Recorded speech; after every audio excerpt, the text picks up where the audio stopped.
Welcome to Conversations with Cox and Kielseth, and to be more specific, that is filmmaker Alex Cox and myself, film curator Pablo Kielseth. Alex will join us by phone from his home in Oregon, while I sneak away from my office to call him from one of the projection booths used by the International Film Series, which has been screening foreign and independent movies at CU Boulder since 1941. We will keep our chats to about 20 minutes as we discuss whatever movie-related topics grab our fancy. Thanks for joining us. Okay, action.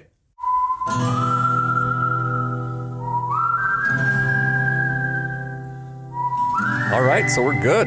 Alex, good to talk to you. Nice to talk to you too. How are you doing?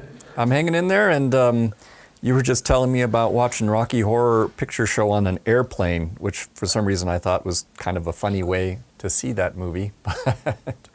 It was it was in the choice, it was in the menu. That you just scroll through this menu of mostly interminable, bad Hollywood films. And then all of a sudden there's something surprising, like Bonnie and Clyde, or Cool Hand Luke, or the Rocky Horror Picture Show. And you picked the Rocky Horror Picture Show. I would have thought you would have gone for Cool Hand Luke for some reason. Oh, I watched them all. It was a long flight. I watched them and something else. I've forgotten what else I watched, but I watched. It's good. I mean, actually, Cool Hand Luke is a very good film as well. So it's nice to see things that are good. And Bonnie and Clyde is amazing. So not only did we just screen a very nice 35mm print of the Rocky Horror Picture Show, but before that, we also screened Parasite in black and white. Ah, yes. You said there's a black and white and a color version, right? Because I haven't seen anything color. Yeah, well, I got to tell you, I found watching it, it was the second time I saw it, when I saw it, the black and white version, and I felt like I actually got more out of it the second time. Obviously, anytime you see something, a repeat screening, you're going to be primed to pick out certain themes or cues a bit more. But what I thought was fascinating was that with the black and white, I was more conscious of the compositions, and also because I wasn't being distracted by the rich color palette, the audio was much more distinct this time out. And I couldn't help but wonder if maybe that's something that would be the case in general, that if you're not being distracted by a lot of visual color, your ears go into overtime. Interesting. Yeah, there was, for example, in the movie, there's a moment when the father of the poor family is being trained as to how to talk in his role as the chauffeur to the rich guy.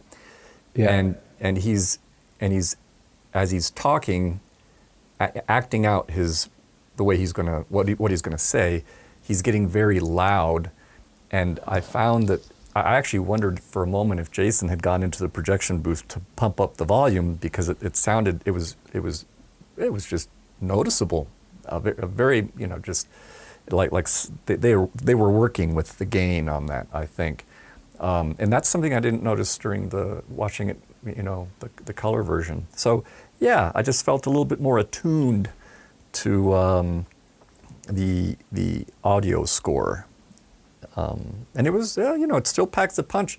And I was telling you before that movie was really impressive because it's actually done some good. The South Korean government was so impressed with the impact that movie had, that they've gone out of their way to vow to financially support 1,500 families who live in semi-basement apartments. Of course, that's a drop in the bucket compared to the 383,000 people who apparently live in semi-basement apartments in South Korea. Yeah.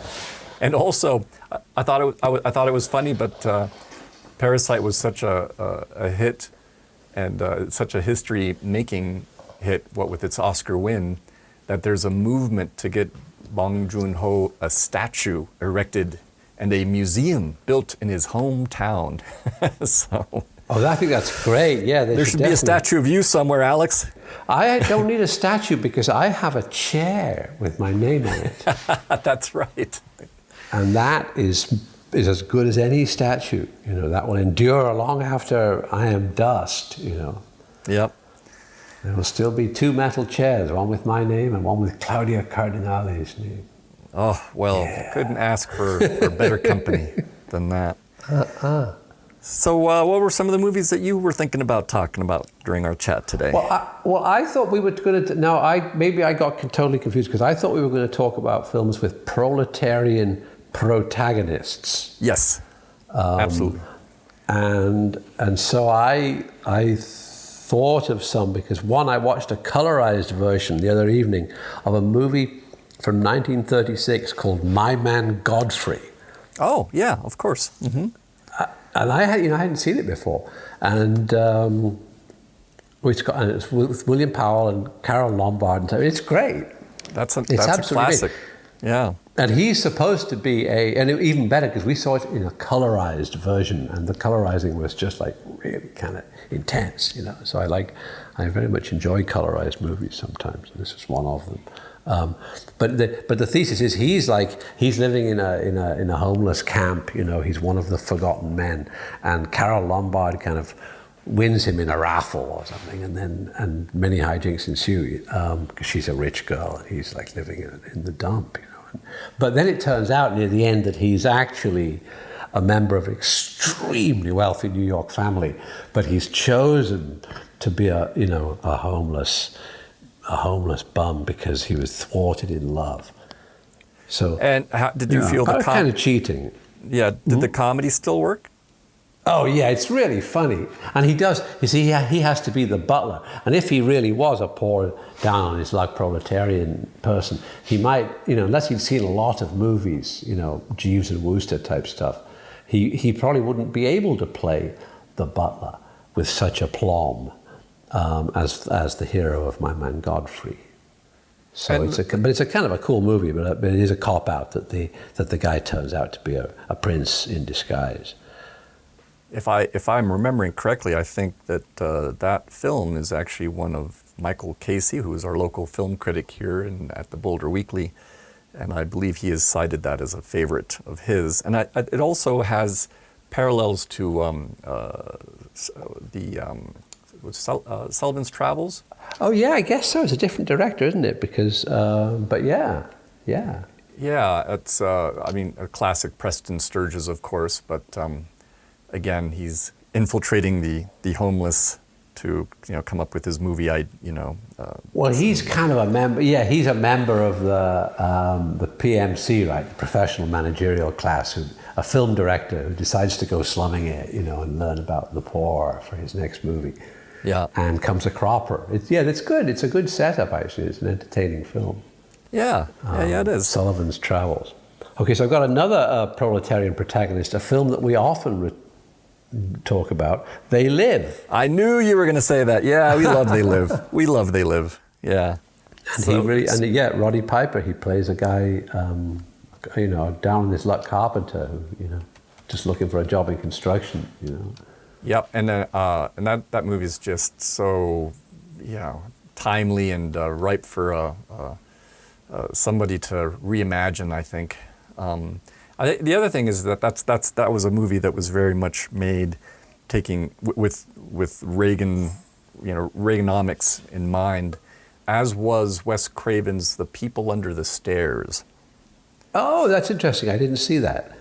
Yeah, it's been a long time since I've seen that. I didn't think The People Under the Stairs was as successful as They Live, but it was definitely made, as I recall, with the director explicitly saying that it was his response to Reaganomics. So that's something that they share. In terms of contemporary movies, you've actually been in conversations with the director of somebody whose movie kind of addresses the haves and the have-nots, The Big Short. Oh, yeah, but that's, from the point of view of some pretty haves, isn't it? I mean, the protagonists of The Big Short they have sleek lives. Yes, that's true. That's true. Yeah, and that's good. I mean, they're good characters too. I mean, it's very dangerous when you try and do. There was a film made in 1987 called Ironweed, in which Jack Nicholson and Meryl Streep played homeless people, Yes. And it was kind of not on, really, because they were, I don't know, I'm not familiar with Meryl Streep's finances, but I'm sure that Nicholson was at that point a multi-millionaire, Yeah. And sure. so for the two of them to be playing homeless bums, then it becomes kind of, like Yeah. Marie Antoinette, like playing shepherdesses at Versailles. Yeah. While the whole city, the whole country's going up in flames. But anyway, so that's it. And it's interesting because they've made a film now which is coming out this year called Nomadland, I have not heard of that one. based on a book about people who live in their cars and live in their trucks. It sounds like an interesting book, actually, about and live in RVs and how people manage to survive either by living in the Walmart parking lot or by getting a job as a campground host. Is this a documentary that you're describing, or? They've made a feature film out of the nonfiction book, starring Frances McDormand, playing a fictional character having one of these lives, But again, the danger is that there's that danger, Sony Searchlight Pictures, and blah, blah, blah, it's all, the danger is it becomes the aristocrats emulating the unfortunate, Yeah. That makes me think, I don't know, have we ever talked about the documentary Dark Days that came out in the year 2000? No, I don't think so. That is a black and white documentary, and it was shot on 16 millimeter by this guy. His name was Mark Singer. He's a director who I met, and when I screened his film, I brought him out here. He basically charged up a bunch of credit cards and took a 16 millimeter camera and lived amidst the homeless in the underground tunnels of New York City. And it was a very interesting documentary that really shows you a view of, these people trying to make homes out of rubbish and the communities that kind of are there. Wow. Yeah, it's a pretty stunning documentary, and I'd like to see it. When I'll see if I can get you a copy. The director, it was fascinating when the director was out here.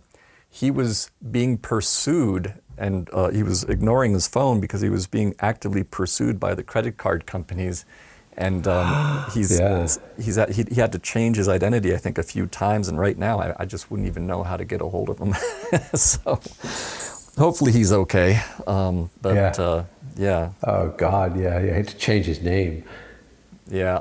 He had a lot of moxie, though, for sure. I wonder if you can still do that. I wonder if that works. You can still go to the graveyard, and you find the grave of somebody that, died when they were a baby, around about the year that you did, or that you were born, rather.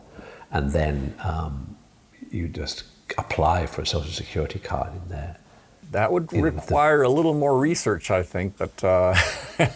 They used to do that in movies and stuff and in novels, but I mean, a long time ago, perhaps it's more difficult to get away with that kind of easy scam now. But haunting graveyards for a baby that died that was born around about the time you were, so as to assume its identity. I just feel that in our current sort of society where everything is, like my neighbor across the street, she has one of those doorbells where she's able to see everything happening in front of her house, and that's fine. That's what you want to do. Straight to the police. It sends it straight to the police as well, so the police can see through your doorbell too.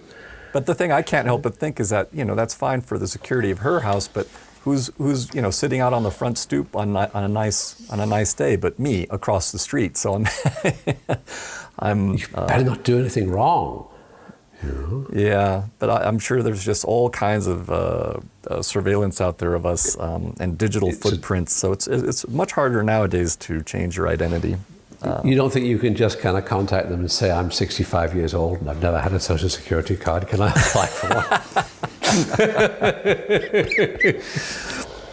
Doubtful. Yeah. I don't think. Wow, this is fascism. There's speaking of films from sort of beleaguered protagonist and proletariat point of views, I think I do need to mention one from Troma Films that not too many people know about, called Combat Shock from 1984. It's very extremely low budget and extremely depressing, but by God, when it gets to its extremely bleak end, you feel like you've walked a mile in the boots of the Vietnam veteran who's been dealing with his, just all kinds of mental problems. Oh, that sounds very. I haven't seen a Troma film of that ilk. All the Troma films I've seen have been pretty camp. Yeah, no, this one, sounds... well, it has some camp elements, but it is done. It's pretty straight up distressing. Oh God, well that sounds great too. Yeah, lend me that. You've got a DVD. I don't think you'd want to see it, frankly. It might not be your cup of tea. It might be that depressing. Really? Oh yeah. It was Well, actually. what kind of things happened in it? What kind of things happened in it that would make me miserable? He doesn't. What? His dog doesn't die, does it? Well, let's just it all goes to shit. Let's just say that. I mean, it's a great film. It's actually, I came across it when I was reading way back in the day, and I came across a chapter on the 13 most disturbing films ever made, and that was one of the films that was listed that I hadn't heard of before. And at the time, I worked at the video station, and so I had them order up a copy, and we put it on the shelves, and boy, it was not a crowd pleaser. But I still admire the fact that it is so bleak. I mean, it really doesn't try to soften anything in there at all.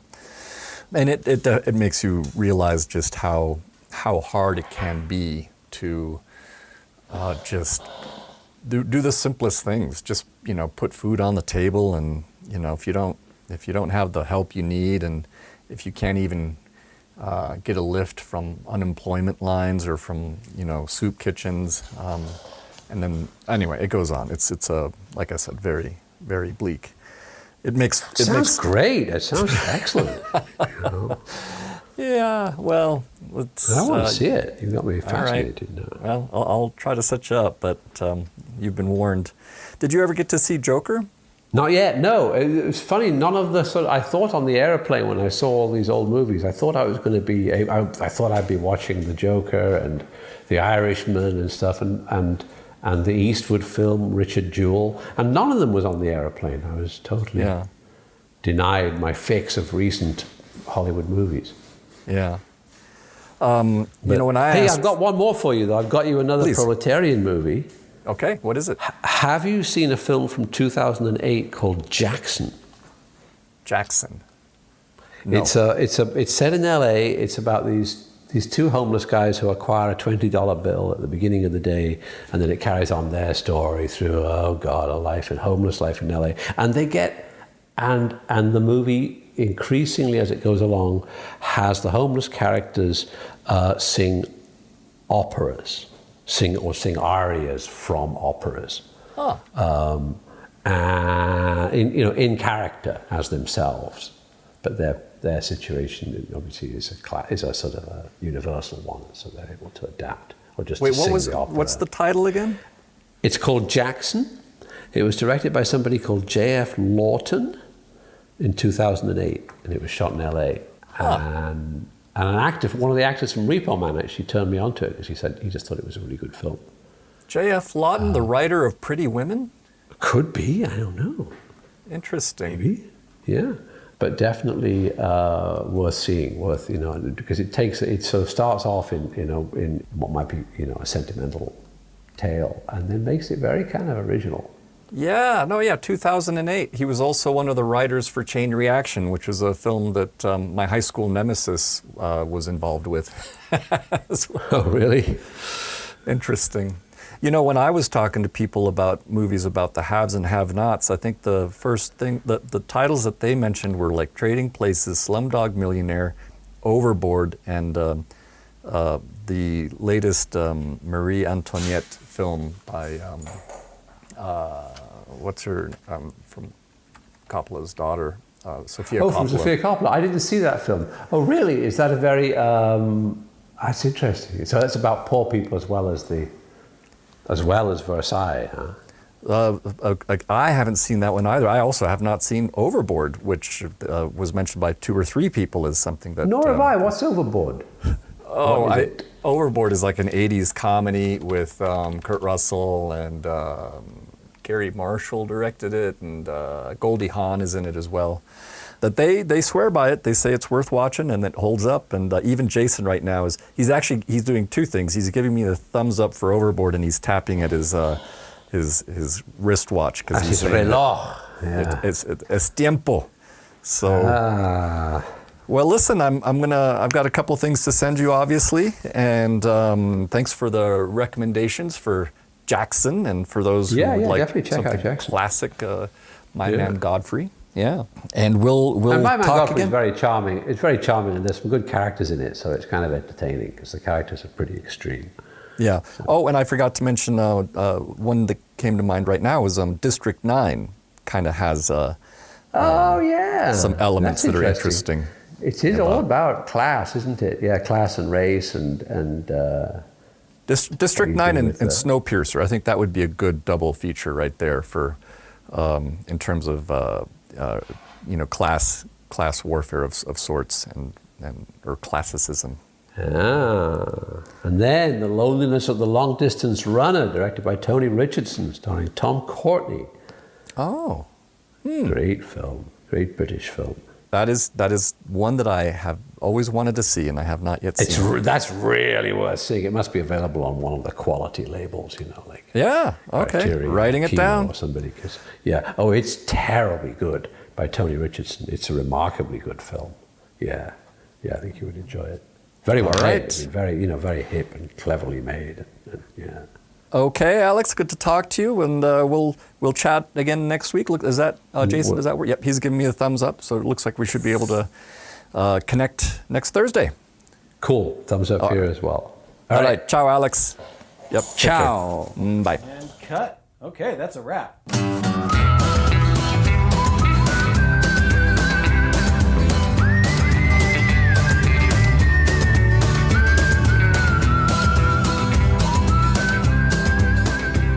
Thanks again for joining Alex Cox and myself today. I'd like to thank Jason Phelps for handling the audio and Ted Thacker for letting us use the intro to his song, The Ballad of Slim Cessna, for the musical cues that bookend these conversations. Don't forget to go out there and watch movies in a larger-than-home venue. It's what brings us all together to see movies the way they were meant to be seen, on the big screen as we sit next to strangers, neighbors, and friends.